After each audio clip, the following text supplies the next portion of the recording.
Welcome to Us Podcast. We are here to have real and honest conversations about how our children are going from the classroom seats to standing before judges. Believe it or not, it is happening if we want to admit it or not. Listen, it only takes one expulsion, one suspension, one bad decision, and one moment without support for a youth to get jammed up into a system that is hard to break free from. Today, we are unpacking school books to prison bars, also known as school to prison pipeline, a growing issue. It is not just a concept, it's real life, real consequences that need real solutions. Today, we have two incredible guests that's in the studio today. Dr. Richard Watkins, principal of one of the largest schools districts in Wisconsin, and the co-owner of Us Podcast. We also have Samantha Harvey, youth justice professional. Both of them come with over 19 years of experience with working with kids in the education arena, youth justice, and behavioral health. So, get ready, settle in, let's grow together. This is your host, Coach Pamela Watkins. So let's dive into this topic. It's very serious. I'm passionate about it. I think it's all of our love language in regards of how we want to make change in these young people's lives today. We see so much going on in the community. You experienced something at Mayfair that happened. Correct. And what was the name of it? Because I always kill it, and Dr. Watkins always try to correct me on that. What is it called when they went to Mayfair and they went to? Oh, the teen takeover? That's it. Yeah. Takeover. The teen takeover, Yeah. I thought actually that they were out of school that day. And I had my daughter and my niece with me. And we were in there just, shopping, doing our normal things. Went and grabbed her out of school early. We get in there and they got to just completely started fighting. Just for no reason. I had to grab my little 1-year-old niece and grab my daughter and run up out of there because they jumped a young man and security was nowhere around. And we had to hurry to get out of there because, it could lead to gun violence. Absolutely. Absolutely. And then from that moment, I think I watched social media and it went to Bayshore. Yes. To Moody Park. Yep. And I'm like, you got to be kidding. And then I saw something on social media where they wanted to go to Butler, but then I saw this big exit on the flyer as though Butler was like, don't come my way with this. Or even they tried to come down here on 3rd Street Market. Yes. And the police were already ready for Oh, they them. was ready for them. Yep. See, that got to change. That mindset has to change. And people are always talking about this is our kids of the future. Not doing that. I'm scared of my future if this is what it looks like. We have to change the narrative in our homes and in the schools, in the neighborhoods. It takes a lot of people to help with this movement that people want to see happen, and that's change. Correct. Wow. Mr. Watkins. Dr. Watkins. Okay, you want me to do this doctor. Now, you know what? I ain't going to do doctor through this whole thing. Now, I'm going to need you to be a participant, okay? I don't want you to have me acting ugly in front of the audience today, okay? I'll try. Mr. Watkins, because we know you doctor, but Mr. Watkins. Yes. Okay. Okay. Being a principal. How can I help you? When you see things on social media based on what Sam had just said, do anything come to your mind? Like, is any of my students among that group? Do anything come to mind when you see all this stuff on social media? Well, of course, I noticed some of my students, but I just think about social media and the algorithm and what's being fed to children because it didn't just happen here in Milwaukee. It happened in Chicago, happened in Atlanta, all at the same time. So I think this is programming for our children. And in some ways, I feel like it's like testing to see what we can have people do. Wow. So copycat states, we have them all over. I agree. Yeah. That was a TikTok trend. And It he's was. right. That was showing that, see, if you guys are easily influenced, are y'all going to follow behind who started this trend? Right. Like the Kill Boys that time. Yep. Remember back then? Correct. And that's so unfortunate. So we need to come up with solutions or ideas at least to how we could break the cycle, right?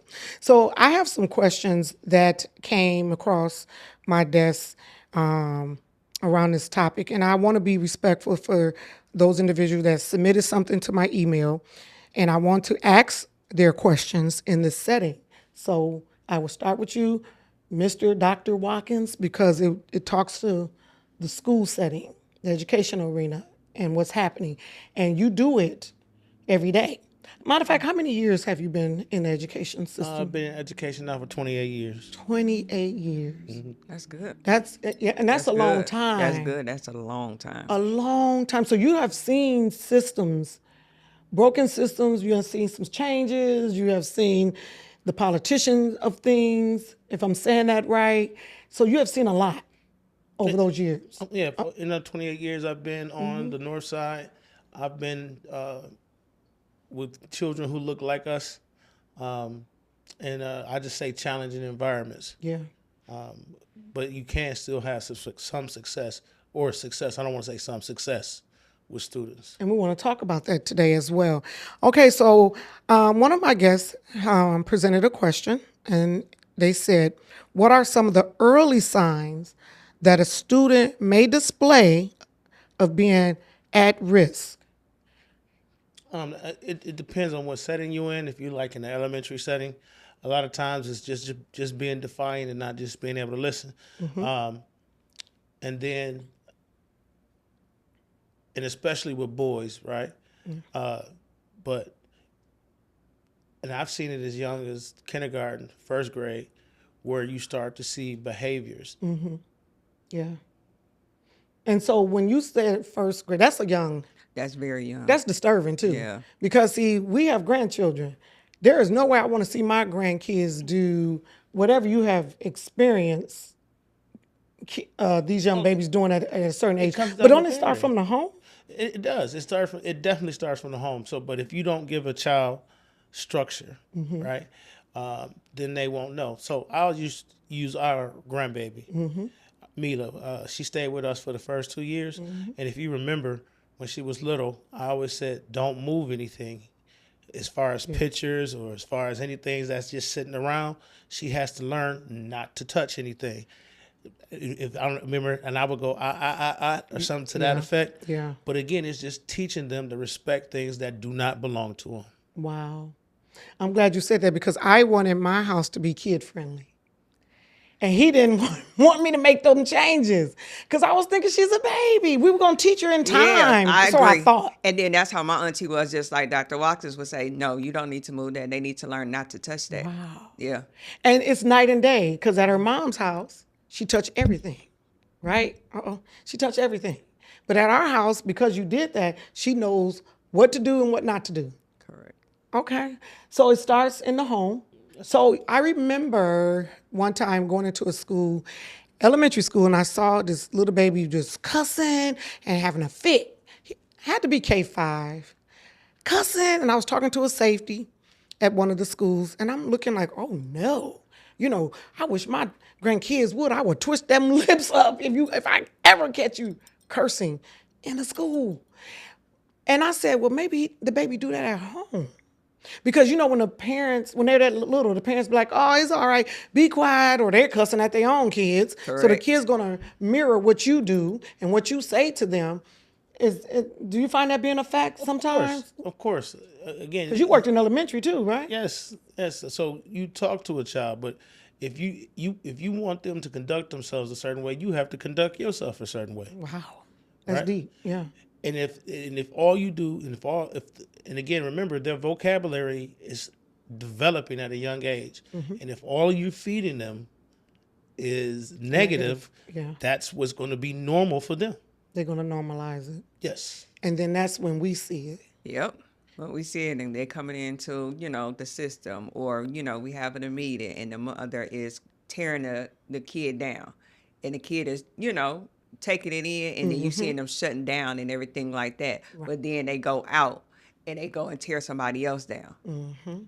Where are we going with this? Exactly. Especially with the girls. We see the fathers calling the girls out their names. Yes. And, being derogatory towards them. And then, okay, so they think when they meet another boy, that's okay for them to call them out their name. Right. So I do agree, the talking of the kids, and it starts at home. So we should not first of all, we should not normalize these type of behaviors. Correct. Okay. Back to you. There was another question that came up. In your opinion, And I remember when I was a probation officer, there was schools that had the no violence free zone initiative going on. And since you've been around for a while, when they had that in the schools environment, did you see, was it impactful? Let's start there.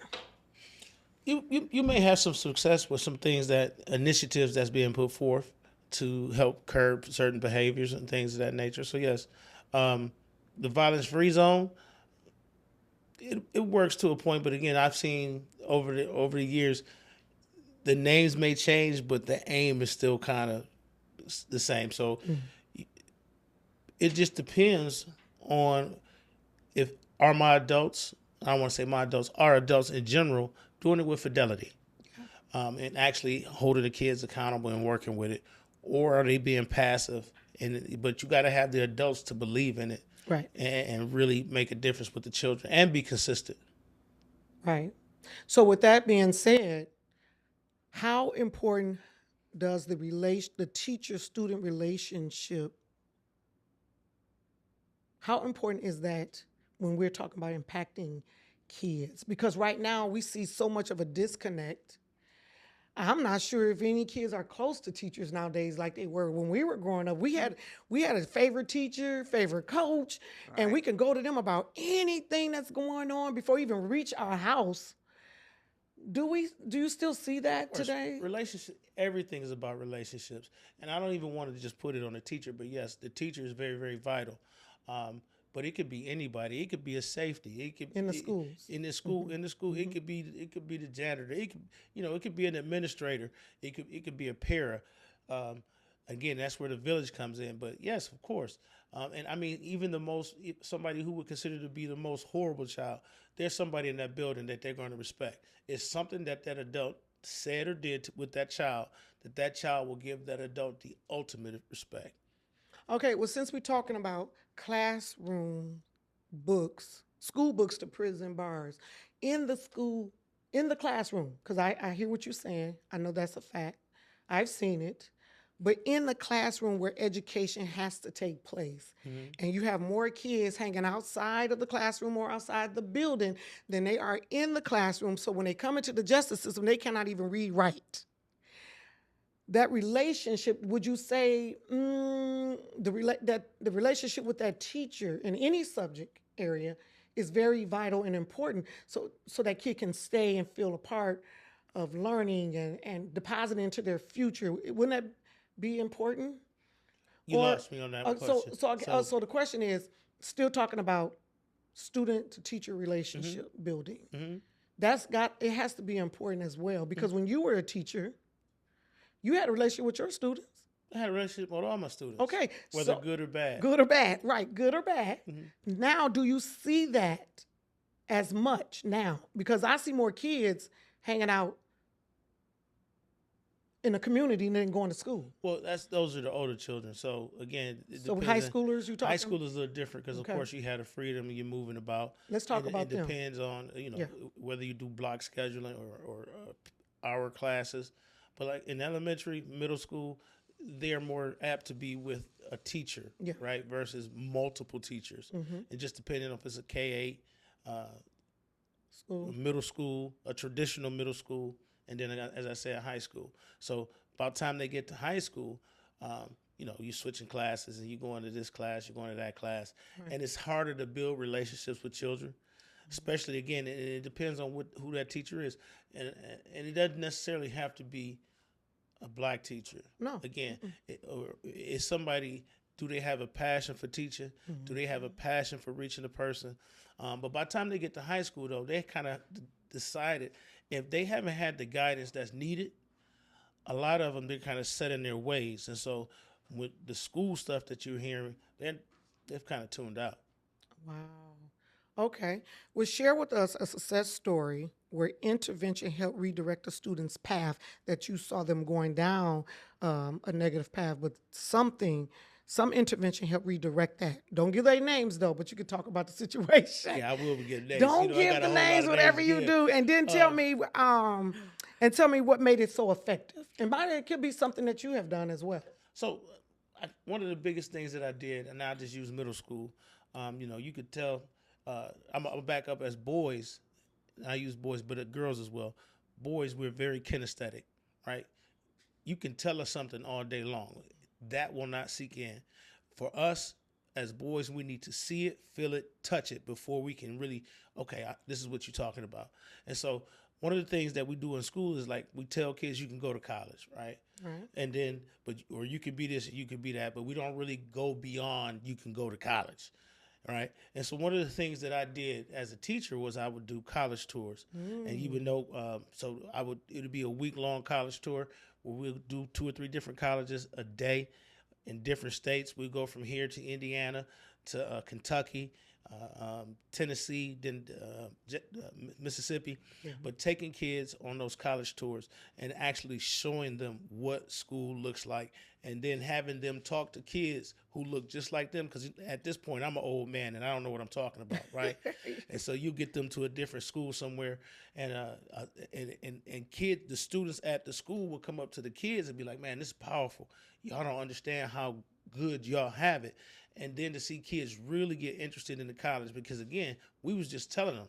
Right. And a lot of my kids here, I just use Milwaukee. If you ask them where UWM is at, they can't tell you. If you ask them where Marquette is at, they can't tell you. And it only might be 2, 3, 4 miles from their house. But because it's so detached from their everyday norm, they won't know what you're really talking about. Wow. So it's and I think this is where my passion comes in. I think most kids, all kids that's willing, need to know what happens outside their zip code, because sometimes that's all they confined to.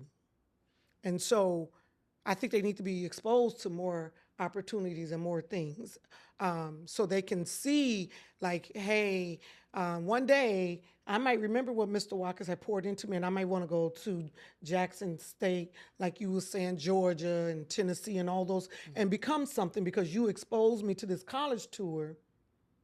And I know there's a possibility I can do that if I put my mind to it. Mm-hmm. You know what I mean? But we come in contact with so many kids that Yeah, I agree with Dr. Watkins, because my auntie did take us when we were younger. She took me on a college tour. We went to Alabama. We went to Tennessee. We went to Atlanta. Of course, that was something I wanted to see, especially when I see like the Greeks going out there, they stepping. Or just being away from home and not being under strict rules and everything like that. Right. But like, oh, I can do that. Yeah. I can, I see a doctor, or they're coming in and they're talking to you, and then like, okay, this is my past, but I did this A, B, C, and D, and I was able to do this now because I went to school, and then I had a whole school behind me, helping me and encouraging me to get to where I needed to be. And you actually went out of state for college. Correct. Graduated from Lane College. Come on. So you done had that experience because of that. Correct. Now I didn't have that experience. I didn't have that privilege. I didn't, that wasn't a thing when I was coming up. And I wish it was, because then I could have made a better decision. Or I could have went back home and went to college. I'm from Arkansas, right? Okay. So, but I didn't have that push. I was living in the moment. I grew up living in the moment. I watched my mom struggle. I had to learn how to address what our reality was in that moment. And my mom did not know how to dive into those different areas and expose me to those things because she was in survival mode. 2 daughters living here. My auntie pushed me. She wanted me to be better. She wanted me to see other things. She didn't want me to stay in Milwaukee and be a statistic and be, pregnant, just doing the bare minimum. Right. So she was just like, no, you could do a couple of schools here. But a lot of your schools is going to be outside of Milwaukee. Yes. And that's where I did. Wow. I left. I want to add to that. So in that vein, right, this is 2026. I was talking to some young ladies one day in the hallway at the school that I serve at. And young ladies, sophomore, junior, and she was like, yeah, I think I was going to drop out of school. And I'm like, why? She's like, because I don't see the value. Right. And I began to talk to her, just kept inquiring. We were having dialogue. And I was talking about the importance of school and the difference it can make in your life and all of that. And she told me nobody has ever talked to her like that, right? And that just blew my mind. I'm like, because we supposed to be educators, right? And so I was like, this is how a lot of our kids are falling through the cracks. The system is really good with working with kids that come with some tools in their toolbox already. Right. But we really have to reach those kids who don't. Even though you spoke about that, that was my experiences too, as well. Because as you know, I'm a high school dropout myself. Both of my parents are high school dropouts. So once I got to a certain level in high school, they couldn't help me. Right. They couldn't help me as far as what classes to take or career choices. And so many of our children, unfortunately, are coming from those same things. It's just different than what it was when we were younger. Yeah, absolutely. Absolutely. And you have a daughter that's a senior. Will be a senior in September, Yes. right? And now you're going to make sure I'm pushing. you pushing as well. Giving her the tools so Yes. she can. I do want her to go to a HBCU. Yeah. Not saying that that's the be all, but that's what I'm pushing for. That's right. I want her to do that. I want her to be able to see, outside of Milwaukee. And like he said, even some of the parents that we deal with, we have kids that come into the system that have not been in school for months. Oh, yeah. So then now we're trying to encourage them to go to school now, and that the parents aren't even encouraging them. No. So that's the other side that we see as well.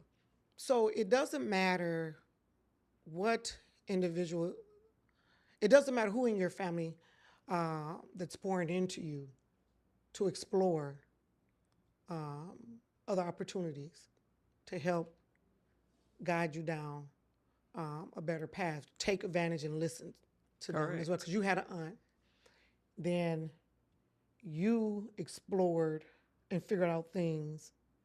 I don't know who was the influential person, but you end up diving into things and learning on your journey, and now you are the beacon in the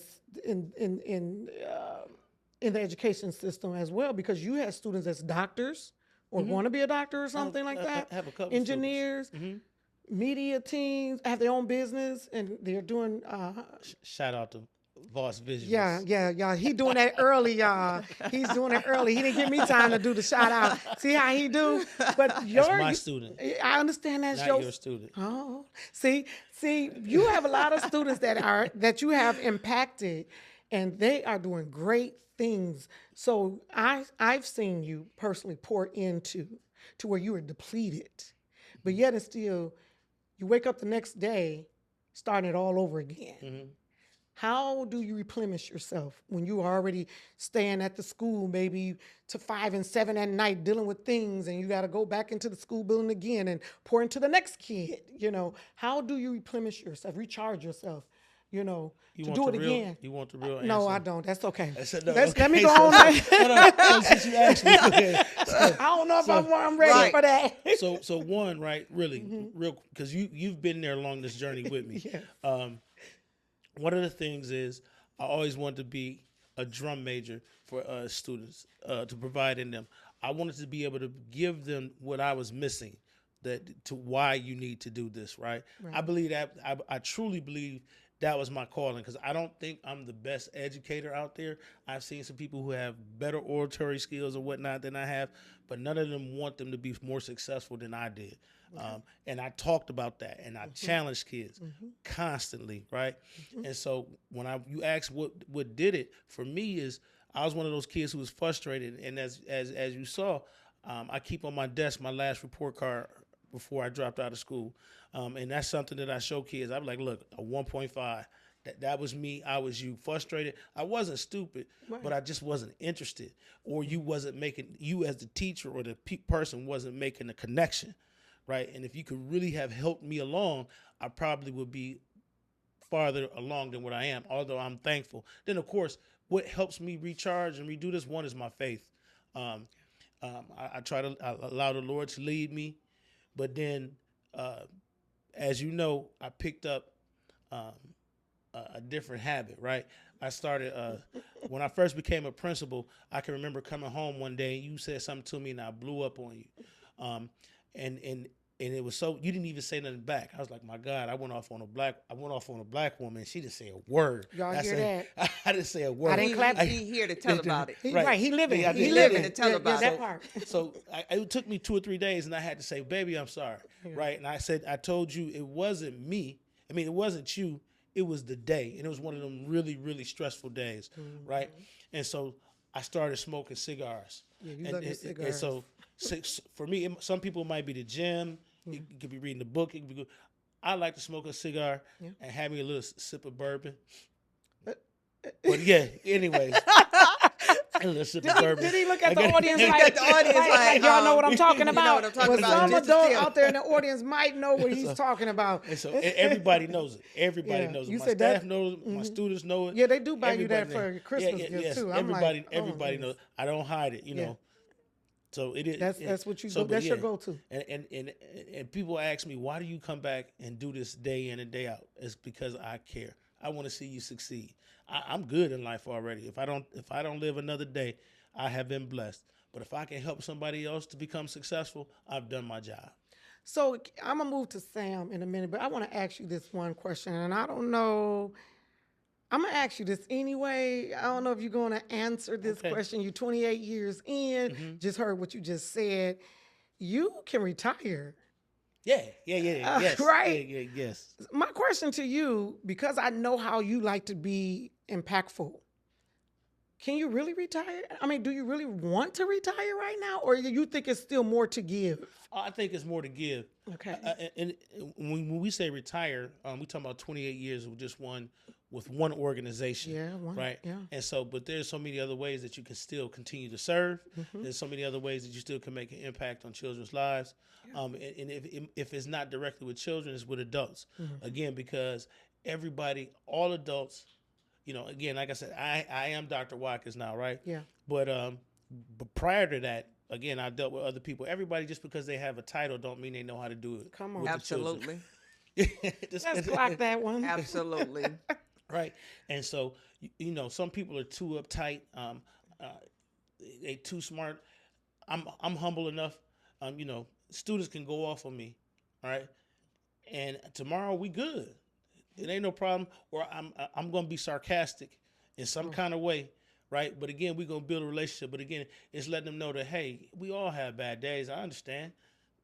Absolutely. And so, but I'm going to say it again, building relationships. And then my kids think I'm crazy. So if I have many alter egos, You if do. you will. Yeah. My favorite hero is Scooby-Doo.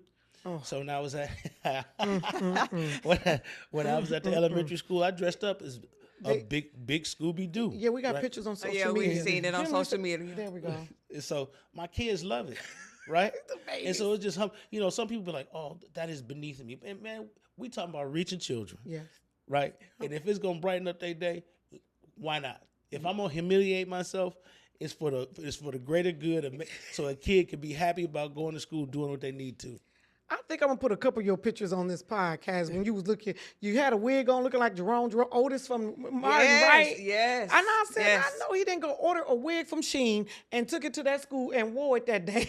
But He I have to did give that. Dr. Watkins his props because I had 3 cousins that went to your school, and I seen your picture on social media, and they commented under your picture like this was the best principal ever. Wow. So, Wow. take that in. Oh wow.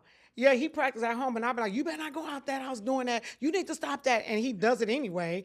But yeah, the kids to this day at Yep. that school, Yep. if he probably walk in there, they'll I probably do it run at him the- over. I do you it know? at the high school too. Yeah, I seen that. I do it at the high school. He dressed up with like a cane, and this other kid had on this little nice I was a pimp. pimp. See, Oh, okay. He called himself the pimp. Oh, okay. That's I Okay. think you go to the schools to have fun as I do. well because I do. Yeah, I do. But you Children go, are my therapy. Oh, okay. All right, they your therapy. They're my therapy. Well, I'm glad they're your therapy. We're going to switch this conversation over to the justice system. And let's see if Sam had that same. Not. Right. You need to Not. let me ask the question. Yeah, you like, look here, I don't see it that way. Sam, so here are some other questions that came across, and it was dealing with the justice system. We get a lot of questions about the justice system. So, like you said, you worked in another state, and you have shared with me what that looked like, and my mouth almost dropped to the floor because I didn't know I only know about Wisconsin. I didn't know in other states what things look like in the justice system, mental health, things like that. So, based on what you have experienced with the justice system and mental health, how often do you see kids get pushed out the classroom and brought into the justice system on small offenses that could have been resolved in the school setting? We see that quite a bit. We see that often, Yeah. especially in a previous job down south. We see that often. You see that when, one fight, Yeah. not knowing what that fight started with. Right. It could have been a kid hungry that morning because they didn't get any food. Yeah. And a kid walked past him and bumped him. Yeah. And it's a fight. And he's fighting because of the fact that he's hungry and he's dealing with stuff at home, which that didn't get brung out until we got into the courts. So he probably got a battery charge. Got a battery charge. Ooh. But yet, if somebody would have took time to process and study, want to call the authorities Right. and get them jammed up in a system that's so hard to break free from Because you know what? He was labeled as a bad kid. already. He was already labeled as a bad kid. So therefore, let me go ahead and put this charge on you so we can get you, one, out of the school and then get you into the system to potentially get you some type of help or Yeah. have you going down the line. Wow. Now, talking That's about different. That's different than Milwaukee. well, we don't know in Milwaukee now. No, just going off of what she said, like the one Down, fight. but direct- in Milwaukee, yeah. we have okay. So let me support what she's talking about here in Wisconsin. Y'all hear me, audience? And I can't go into too much details. In our job setting, kids will come in with a charge, and all we see is a charge. So we're like, "Ooh, I know you lying." We see these charges, and it looks very serious. But then time we read the police report, we be like, "Now they didn't even have to come this far." That's what I'm talking about. And could something have been done besides calling the authorities on this kid because the kid is already labeled? We see that. We have seen it over years, 10 years, 11 years now. So my thing of it is they have the SROs. They had them in the system back when we Right. started a long time ago. What do you think in regards their presence? We understand now that their presence is to build a rapport with the kids, kind of be that mediation, if I'm saying it right, between them and the officers in the streets, kind of thing. Is that what they do in the Oh, yeah. schools? And how I thought they were very important. Well, when I used to come a lot of into SROs schools. are trained to deal with children and learn how to de-escalate. There you Whereas, go. Yeah. Right. whereas an officer coming off the street Right. might not be. Again, SROs they build relationships. I'm gonna go back to that word again. They build relationships, relationships, and then they're taught how to identify certain behaviors and Yeah. things of that nature. Whereas I'll just use the term beat cop. Yeah. He or she might just be aggressive because of how they have to interact with the public. Absolutely. That's not needed with children. Yeah. All right. That's not needed with children. So a lot of times the children, I have a really, really good working relationship with my SROs. Again, and we piggyback off each other and we talk to our children. Right. And it's not always from a punitive point of view. That's right. And so we always trying to build a child up. And then a lot of times, if we do know something, we're able to get ahead of it. And for me, I have a good working relationship with my safety team as well. And so we kind of, before I would throw punishment, let's say, to a child, somebody could come to me like, "Hey, this just happened." Yeah. So my SROs know a lot about a lot of our children. So, hey man, listen, over the weekend, his house was shot up. Yeah. He had to move to somebody else's house. Yeah. Or whatever that child is going through. And so then when they come to school, when they act out, Yeah. we'd be like, okay, we know what's going on. And so instead of saying, I'm going to suspend you, write you up, or expel you, I can have some other alternative course that I can deal with that child. That's what we're talking Okay. about. That's what we're Yeah, talking about. And them we would, interventions. Yeah, Yeah. intervention. We would like to see more of that happening because once you go into holding the kid, I don't want to say accountable, but use a punitive action. Sometimes you do more damage than good. Correct. And we see that a lot. Sam, the next question that came up is, How does bringing a kid into the justice system, and you was talking about the girls, and we have seen girls come in the system. How does bringing a youth into the justice system impacts their mindset and their choices? Do they ever see that it's an opportunity to, hey, I done visit this justice system, I don't want to come back no more, or do they go deeper into it and then it's hard to bring about change? What is the emotional and the psychological effect when kids are brought into the justice system? Far And as far as the girls, I would say it's good and bad. yeah, Some girls we see come in, because they done had a fight. yeah, Or, they done had a weapon on them and they know they wasn't supposed to have that weapon on them.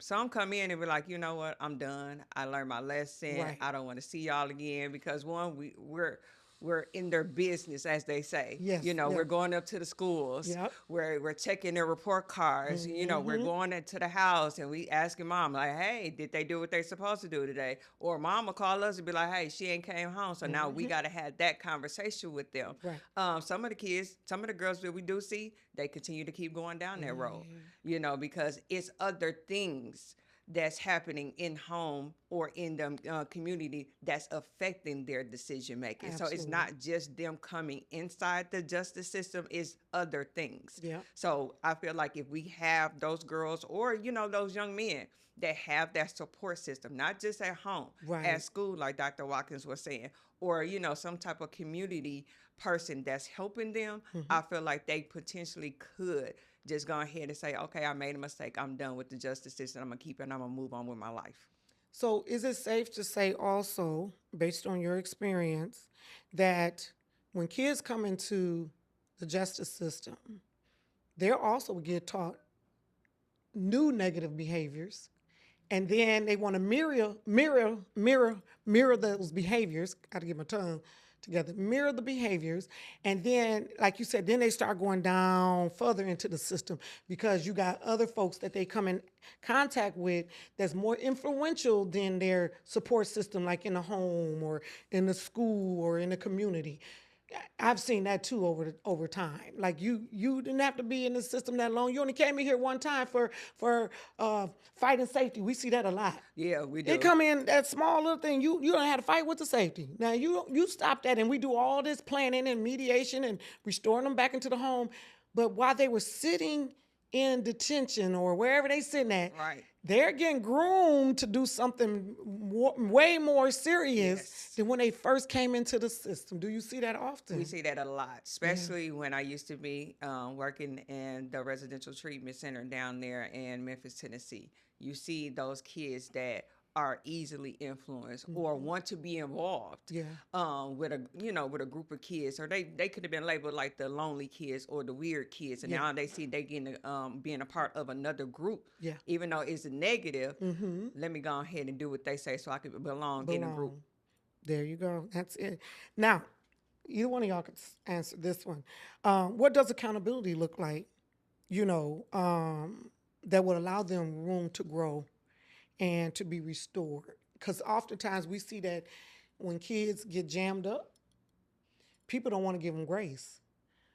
We see kids that get jammed up. You always gonna be this and that. Go back to them negative words you say that they hear, and you say that they hear from maybe their families or somebody they look up to, or you always gonna be this. So if you're always telling me that I'm gonna always be in a system, or be institutionalized, I have no hope for change. So with that being said, what do accountability look like coming from informal support and formal support?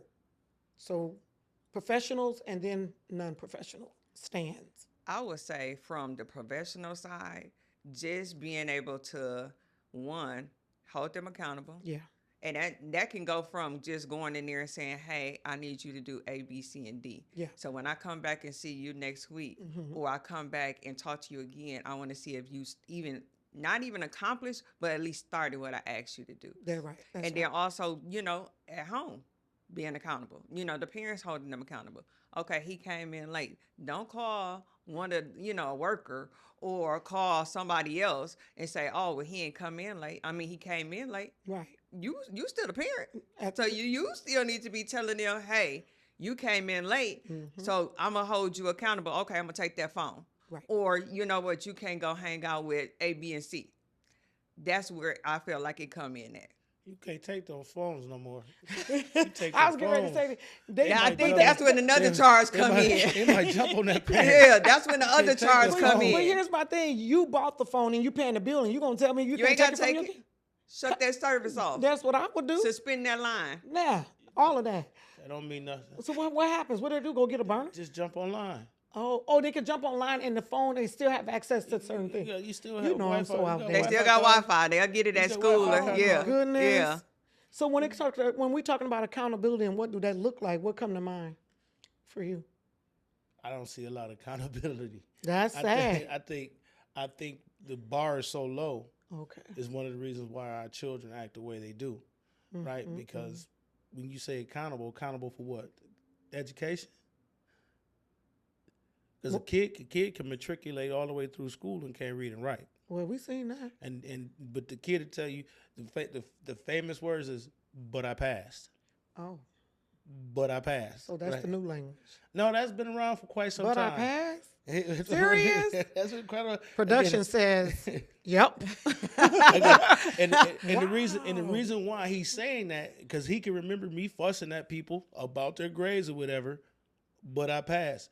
But then my response is, "But you don't know nothing." But you don't know nothing. Ooh, and I'm okay. So you trying to go a different route now?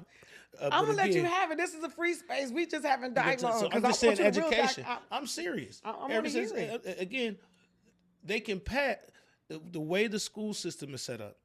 You can get something out of it, but if you don't want to, you can matriculate all the way through. I wish I had it on me. It's this guy named Dr. Marcus Jackson. He talks about the problem with the school system, and it's a story where he talks about where if a kid is failing and it comes to the end of the year and the teacher decided to pass him, the parent comes to the principal and gives him this sob story. Kid passed. Middle school, same thing, right? High school, same thing, except for now, instead of going to the principal, they go to the superintendent and they say, "Hey, this is a first-time graduate and X, Y, and Z." Kid passed. A kid can miss, right now in the educational system, a kid can miss the entire school year. Come to school for 6 weeks, get on a computer program, and pass. And they'll tell you, "Well, I have a diploma." And I'm on your podcast, so I won't use the words, but you don't know anything. And you're getting ready to go out into society and compete with people who have been working like they trying to make it to the NBA. But their NBA might be in a doctor or being a lawyer or whatever it may be. It could be something that being a hairstylist. But you're competing with them, and they've been doing it every day, and you've been doing it for 6 weeks. And you think you all are equal? Yeah, Nah, it's not gonna happen. not gonna happen. So I don't see a lot of accountability. Okay. And that's what frustrates teachers. That's what frustrates Yeah, educators. because everybody needs to be at the table. Now, I've seen this, and you did too. We see it in the court system as well, and I know you've seen this where when you try to hold a kid accountable to a certain degree, the parents want to fight you. Absolutely. They don't want the village. Remember, we grew up with that. Yep. So so my village looked different. So we're gonna ask this question: what did your village look like? Who was that? When they say it takes a village to raise the kids, who was your village? Again, my village, of course, was a lot of my family members. Looking up. So you've been around. So on my mom's side, looking at my uncles, they all worked manual jobs. They all worked in a factory, John Deere, but they were men, and they went to work and they showed me what work looked like. And then the church, right? Again, all the men at the church that I went to, all the deacons, all of them, they all had jobs. They all was at work at church after they worked their long periods. And then, those are the people who molded me. They showed me what manhood looked like. Right. Your village. I would say my aunt. I would say my grandmother. I would say my mom as well. I seen them go through things. I seen them, work hard. My auntie stayed on me about homework, school, chores, everything like that. I remember I was like, I couldn't wait to get up out this house. Graduation day, and I knew I was moving down to Lane College. Baby, I was ready to go. It was just because of the fact that, one, I felt like it was time for me to be on my own, but I also wanted to make my own path, Yeah. and do the things that I wanted to do. I got a question. Don't you You went start. to Lane, right? Don't. Correct. What freedom did you have? I had a lot of freedom. Yeah. I had a lot of freedom Tell to me the what it look point like. to the point where they was just like, second semester, we no longer need Need your you- services on this campus. So therefore, I had to She stay said, with "Read my between the lines." stay with my grandmother Okay. that year, Okay. and All then right. get back on campus. That's what kind of freedom I had. Because I know about Lane College. Don't they got curfew? She said- That curfew didn't apply to me at that time. So they locked you out.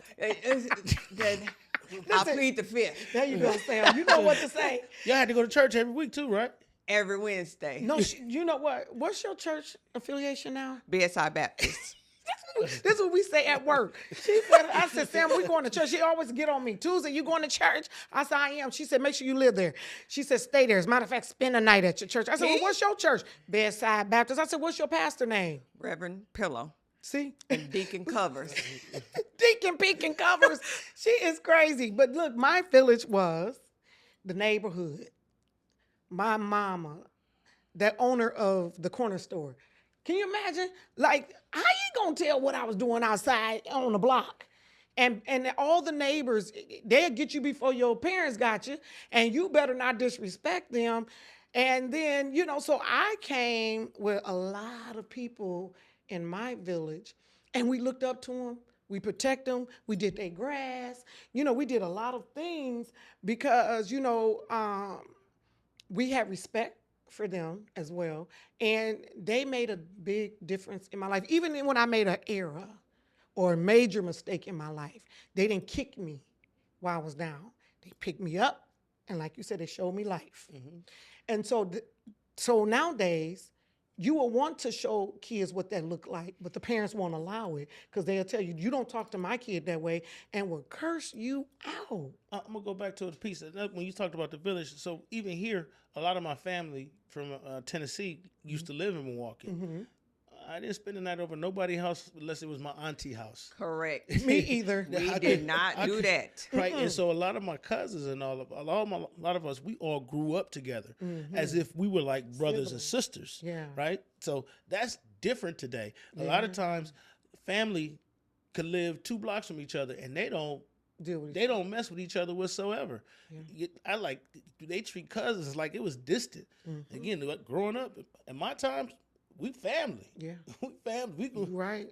Easter, Christmas, all that. We doing everything together. So that no longer exists today. And that impacts kids. Absolutely. Yeah, because then they're out here looking for people that call their self family, and those are the negative peers. Right. That's it. I deal with that so much.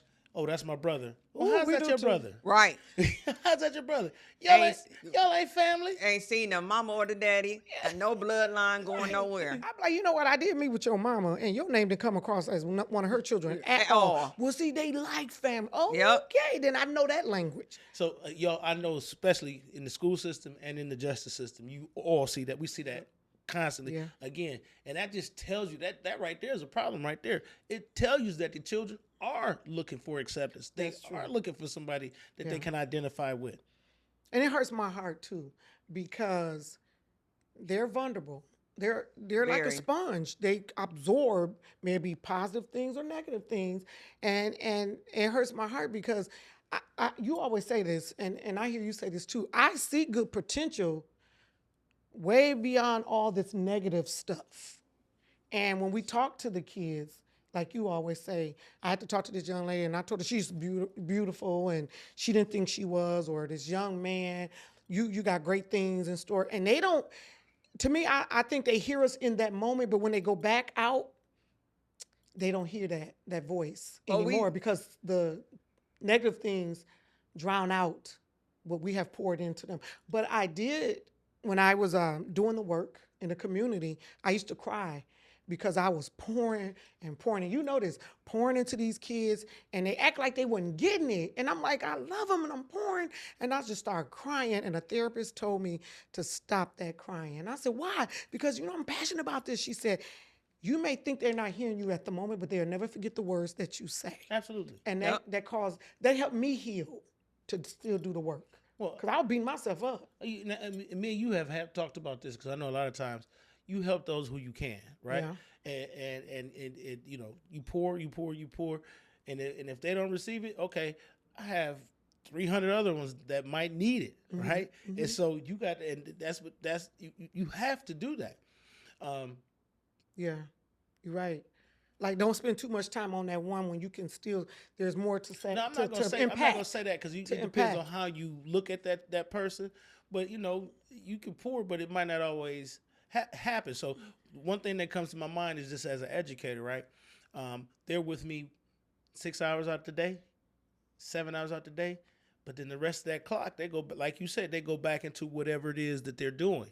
So yeah, they might hear you in that time, that moment, and like you said, you may have planted a seed, but it may take something to happen for them to really internalize what you're talking about. Yeah. Or it may be somebody else that come along to help them as well. That's true. Because it takes multiple people. Again, it's that village piece. So you could be the planter. I can water it, and then you watch it blossom. That's true. That's good. That's good. Now this one is for both of you all because I thought, and I wanted to these line of questions. I think both of you all can kind of partake in. One of the questions was, where do you see the biggest disconnect between the justice system and the education system? Where do you see the biggest disconnect? And I wrote some 3 things down too, because I said, oh no, I'm gonna get part of this question. I'm gonna be a part of this question right here. I see 3 things. So what do you guys can come on? You don't have to have 3 things, but tell me at least one thing you see that's the biggest disconnect. Sam, I'm gonna defer to you. Oh, you want her to go first? Oh, well, you I better would come. say friend. honestly, far as that, the parent participation. Yeah. They only get involved when there's something negative going on. It's not, and I won't say all of it, Yeah. but I know for me, I'm always at my child's school, even Yeah. if she's doing something good or bad. Yeah. I went to her parent teacher conference, didn't really need to go because she had all A's, but I Yeah. wanted to show y'all she does have an involved parent. There you go. I want y'all to see that. And I think that's a lot of things that the parents don't realize, that you can just go up to the school and be like, hey, I don't want to say, I'm this child's mother. I just want to come in and check in. I think that's where we see it at, because even when we see it at the justice system, a lot of the parents still don't want to be involved. Even though your kid can be going through a whole lot, they can be looking at any type of thing and you're still not being involved. Yeah. What's the disconnect that you may see or have seen? See, she came from a parent point of view. I'm thinking about the fact that the child. But she came from a parent point of view, and what she have seen in the Did you justice just interrupt system. me? Oh, I'm sorry. I know you didn't. I know You're not you about to lying. say. Yes, you know that's my favorite word. I know you lying. I'm sorry. Go ahead, no. Dr. Watkins. No, I'm gonna let you no. be Dr. Watkins on that No, one. you can call me Watkins. We already know title. But I'm looking at it from a point of view from where a child is in the system now, right? Okay. Yeah. And we're holding accountable. Right now, we make sure that the child is in school right now. I think that's about as far as it goes, right? Okay. But I would hold that child to, like, I'm gonna use high school, right? A lot of times kids be like, okay, I have to be in school, and they halfway go to class. They halfway, they there, but they in school, and they can prove that, hey, I checked in. You want this freedom? We're gonna hold some meat to it. Listen, you're gonna have to have 95% attendance. You're going to have effort grades. You might not always pass. You might get a D or whatever, but the teacher needs to be able to, those teacher comments need to reflect that you in school trying, right? Not just showing up. Right. Right. And that, of course, your behavior is in there. Yeah. But I believe it needs to be more teeth into those stipulations that the child has. I guarantee you that if a child knows that they're going to be held accountable and not just show up, they'll start doing what they need to do. And I agree with that. Wow, because of the fact that, one, we see kids, they're like, oh yeah, he went to school today. He Yes. walked the hallways for the full 6 hours. I said, so what you trying to do? Get your steps in? I don't understand going to school and just walking the hallways. And like you said, just getting a passing grade. I'm like, that defeats the purpose. Because my thing is, you should be in school trying to learn, trying to better yourself so you can, one, better your family. There you go. And then also, show that you made a mistake and you made it out of this. That's right. That's the key. I wrote. I'm gonna go. No, let me let me get mine in. Okay, Let go you, ahead. I apologize. I think between the two systems, the biggest disconnect that I see, because he calls me so much, is the collaboration and the integrity. And you already said it, the support from both systems. Like both systems should be supporting each other. Now, you know this too, and you do too. Oftentimes, the school will call us to go do things that lines up with their duties and what they're supposed to do and the rules in their handbook. And they think we're supposed to come over there and do things to like get the kid under control. I'm like, hey, that's not on the court order. But then I'll call you for that. no, I no, call no. you to do that? Parents have no. I said no. But I thought you you said have school. called me and asked and inquire about I do certain that. things. Oh, yeah. And that may get your kids' attention. I don't know what y'all conversations. Yeah, I'm doing. Those are our attention getters. They are. Oh, they are. I'm not playing with you. That's how you do it.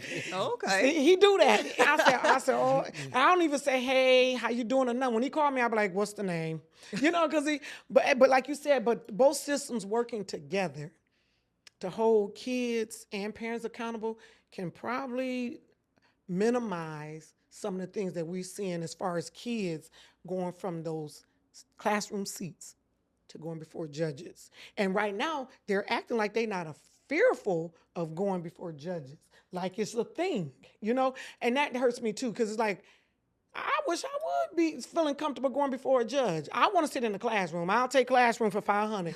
That's the game we'll play. But yeah, I think those things through that collaboration and that trust and all that ties all into what you were saying. Now, you was going to say something, or do you want to go to the next question? You go to the next question. All right. So with that being, since we're talking about collaboration, what would be the strongest collaboration between the two, and what would it look like? Besides, we did say support was one. Anything else that we could come up Go with? ahead, Dr. Oh, Watkins. well, I'm thinking about me. Right. That's fine. That's fine. Y'all never talk to the principal. I mean, I'm not saying y'all.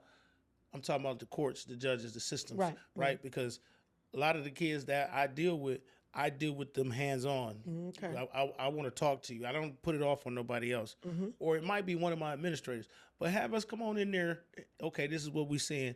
Either we collaborating, this is how we're moving the child along, whatnot. But right now, that doesn't happen. I mean, and that should be part of our job. Because we should be working to help what's best for this child. And so there is a disconnect right there. Yeah, absolutely. I agree.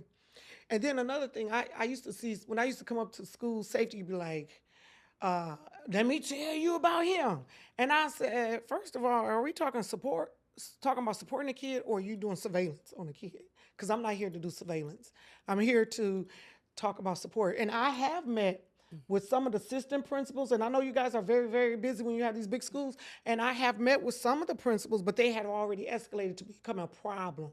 And the principals will call and say, hey, can you come? Can we schedule a meeting where you come up to the school? I used to be excited about that. Like, yeah, I'm coming up. I can tell you one, some from Madison, Pulaski, Bayview, those principals and assistant principals, Hamilton. I would go up to them schools like, yeah, and the kid would be like, come to the office like, what you doing here? Correct. Yeah, I like to surprise you, baby. Come on and have a seat. Right. And we used to be invited to the IEP meetings. That's true, too. That was the best thing. Because we all came up with a strategy. We used to bring our court stuff like, hey, well, these are the conditions. Hold on. These are the conditions, and can we incorporate that into his behavior plan? We used to do that. So you just open up a different can of worms. Lord. You said IEP. Does your public know what IEP stands for? Well, you want to tell them, principal? Because I know what it stands for. I can tell them, but I'm going to... individual education plan. That's right. Right? Yeah. And so those are for kids who have been identified to have special needs, right? Yes. Whether it could be ADHD, it could be behavior issues, it could be OHI, it could be the other health impairments. Right. So, again, you going down a different route there when you say IEP, because that means the kid is labeled special ed. I get it, but the collaboration is what I'm talking about. We were at the table. They didn't limit us to regular ed kids acting out in the classroom or running your hallways, then people in on the side doors. Gang of kids coming in, kicking down the classroom, all that stuff. It didn't matter what group you were labeled as. I understand. But I just remember my experience. Right. I dealt with most of our kids in our system have IEPs. I'm glad you explained I it. was getting ready to say. I was Yep. going to say. I don't know your stat, but I would argue. I would argue the majority of the children Yeah, you serve yes. And have so that IEPs. leave us room to be at the table, to collaborate, to show an interest that we want the best for the kid. So can we all brainstorm and come up with a plan for the kid? Like you said, maybe this kid needs to come out of the classroom for 20 minutes because he's overstimulated and this and that. So if we could get back to, I always say, and I don't know if it's the basics. Yeah. That sometimes you don't need to change some things. Some Right. things may need to be changed. Some things, if it work, why mess with it? Right. It's not broken. But I know things happens and people want to see different things take place. But sometimes you do more harm than good. Okay. So now here's the change and solution. Change and solution. Here we go. And I want y'all to talk to the audience and provide this one as well. If you could change one thing in your current system and in your current system, what would it be? So the audience would know. That's a loaded question. Just one thing. I think the accountability. Yeah. I would say, even with our system, holding them more accountable. Yeah. It comes down to, even the little things. Being able to say, and I'm not saying being more punitive, Right. but being able to hold them and the parents accountable. And the parents. That's good. Because Texas do the parents. Yep. I heard about that. In your system, if it's one thing you could change, what would it be? Man, it's a lot, but just off the top, Yeah. If a child is a disruptor and don't want it, because I deal with kids, I don't need education, I get money, whatnot. I don't even, to be honest with you, I don't even want them in my environment because I think they take too much time away from kids who do want it. And so, and if a child is able to disrupt the whole learning environment, that hurts the school, which ultimately is going to hurt the community and hurt those children who are trying to get education. So if we need to create a space where you just want to go and just do whatever, let's create it. And let's help those. I believe the numbers will help the majority of students who do want it. And it will also help those ones who kind of in between. Because like we said, our kids are impressionable, right? And so when they see a kid can continue to disrupt and can continue to come to class and do whatever, that makes the good kids say, well, why am I even doing this anyway? Why do I need to get an A or a 3 or a 3.5? Because little Watkins has a 0.2 and he gonna pass. And then he getting all the attention. All his attention is going towards him. Yeah. And I'm not getting anything, even though I might struggle and I'm still getting that A, but I still need that attention as well. Awesome. Absolutely. That's it. I got another one.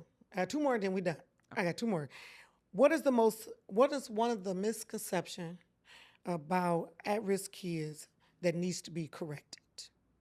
Because, some people put them in this, well, all kids are at risk thinks like this or this and that. Can you think of one thing that's not true? It's a myth when it comes to at-risk kids. Because I can think of one.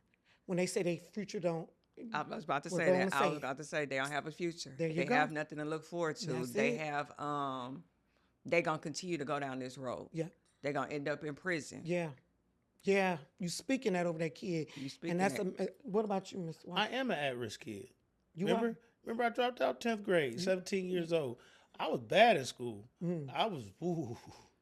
And so, So when you was bad at school and what was the misconception that they had on you that I wasn't smart. Oh, there you go. That I wasn't smart. Again, and then there's a lot of kids that is at risk that are extremely intelligent, right? They just need someone to bring that genius out of them. Come on with it. But we see that when they have time on their hands. Yeah. When they're sitting down there and they have nothing to do but put forth an effort. And then once they get out in the streets, they don't have to put that effort in because of the thing is nobody's holding them accountable. Yes. Now go ahead. So one thing that just immediately came to my head, for anybody who was on my social media page for Black History Month, every day I posted something about how great we are. Right? There's nothing that exists in this world without African Americans. Whether it comes to the blood transfusion, to the heater, to the elevator. I mean, you can go on and on and on about how we have impacted this society. But when you open them history books, you don't see none of that about us in that books. yeah. And so Yep. it does not tell that child that we are great. Yeah. And I think that needs to change. And one thing, and my student here could tell you, I always taught outside the book. I didn't just teach what was in the book. I always talked about how powerful, how great, and how mighty we are. And that needs to that's one thing that needs to really, really change. I like that. Ooh, I like that. That's deep. It starts at home. We got to do Yep. better. Drop the mic. Bink. Did he just drop that mic? Last question, you guys. Okay, what can you say to a kid who feels that they have went down the wrong path and they're too deep in to change? What would you say to that kid? You know, I start off when I talk to kids. Okay, I understand you made a mistake. Yeah, Now we're going to pour into you so we can make sure that mistake never happens again. come on. My thing is, we're going to get you the support. Mm-hmm. It's not going to be easy, but we're going to Facts. continue to keep pushing you. But my thing is, I'm not going to work harder than you. That's it. So you got to put the effort in as well. You, Mr. Watkins. Unless you don't have breath in your body, you can always be redeemed. And so and sometimes you have to go through the process. And so if that means you might have to sit down for a little while, you might have to sit down for a little while. Just a little while. Yep. But again, you know, and that's different for everybody else. Again, for me, it was dropping out of high school and then going to combat at 18 years old. And you know, after seeing what I saw, I said, "Hey, you know what? If I can do this, I can go back to school." All right. And being told what to do, because again, when I went to the military, I called myself running. I called myself running away from responsibility. I called myself wanting freedom. Right. And when I got to the military, I had more rules than my mama could ever think of. Right. Yeah. And so, but again, you can always be redeemed. If you got breath in your body, you can be redeemed. It just, you have to go, whatever process you're doing, you have to go through. Through the process. And I also, in closing, I have two, because I play a role in this with the kids as well. And I said this, I think, last Saturday, that one bad decision is not always your life sentence. And then I had another one. One mishap is only one chapter, not the entire book. So you can rewrite your story. And so I want to thank you guys for coming. I want to thank you for pouring out from your heart. I want to thank you for giving us examples of situations that you have experienced in your in your professions. Expertise. In your professions. Don't make me say your name at the end of this video. And I want to thank you for doing the work. I'm glad y'all continue to do the work. This work will never stop.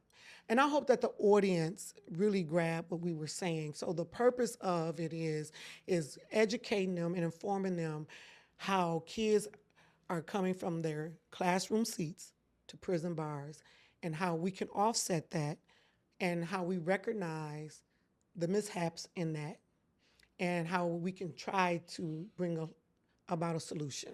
So thank you so much. I appreciate y'all. Thank you for having me. Thank you for having me. Thank you. I thank y'all for wearing the Us Podcast outfit. Always, Look at that, you always. representing. And you the co-owner, so you have no other choice. Thank you all for joining Us Podcast as we collaborate with Voss Visuals Media. Please don't forget to like and subscribe, and we'll see you next time.